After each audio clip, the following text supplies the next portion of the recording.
Gautam, joint families మీద నీ opinion ఏంటి? ఇంతకు ముందు మంచి ఒపీనియన్ ఉండేదండి.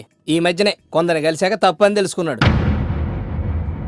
అవును గౌతమ్, నీ లవ్ ఫెయిల్ కదా, మరి పెళ్లి ఎవరిని చేసుకుంటావు? ఎవరినో ఎందుకు చేసుకుంటామండి, ప్రేమించడంలో చేసుకుంటాం. ఎలా? ఎలాగైనా సరే. అది ఎలా అని క్లారిటీ ఉండాలి కదా. ఏమండి, ఇంకో అమ్మాయిని ప్రేమించి పెళ్లి చేసుకుంటాడు, అంత మాత్రం ఊరేసేస్తారా? ఒకవేళ అది ఫెయిల్ అయితే?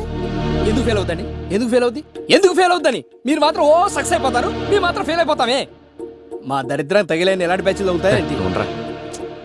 ఏంటి ఎంత సీరియస్ అవుతున్నావు? నేనేదో సరదాగా జోక్ చేశాను. జరిగితే మేము ఇంతకన్నా గొప్ప జోకులు వేయగలం. ఏ గౌతమ్, వేరే వాళ్ళ ఇంటికి భోజనానికి వచ్చినప్పుడు ఆకు లోపలికి బుడవాలని తెలియదా? ఫ్యామిలీ పెంపకం ఉంటే ఇవన్నీ తెలుస్తాయి. ఎక్కడ పుట్టాడో తెలియదు, పైగా పెరిగింది అనాథ శరణాలయంలో. వీడికి ఇలాంటి పద్ధతులు ఎలా తెలుస్తాయండి?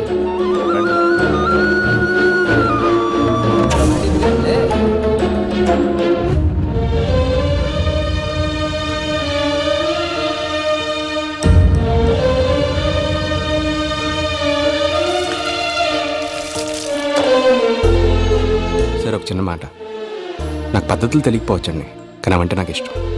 వేరే వాళ్ళ ఇంటికి భోజనానికి వచ్చినప్పుడు ఆకు లోపలికి ముడవాలని తెలియక కదండి మీరు నన్ను వద్దనుకుంటున్నారు. మీకు ఇష్టం లేకుండా మీ ఫ్యామిలీలోకి రావడం నాకు ఇష్టం లేదు, అందుకే ఆకు బయటకు ముంచాను.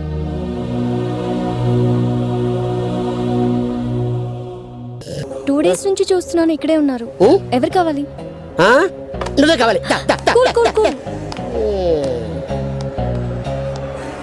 ఎవరు కావాలండి? ఏంటి ఇక్కడ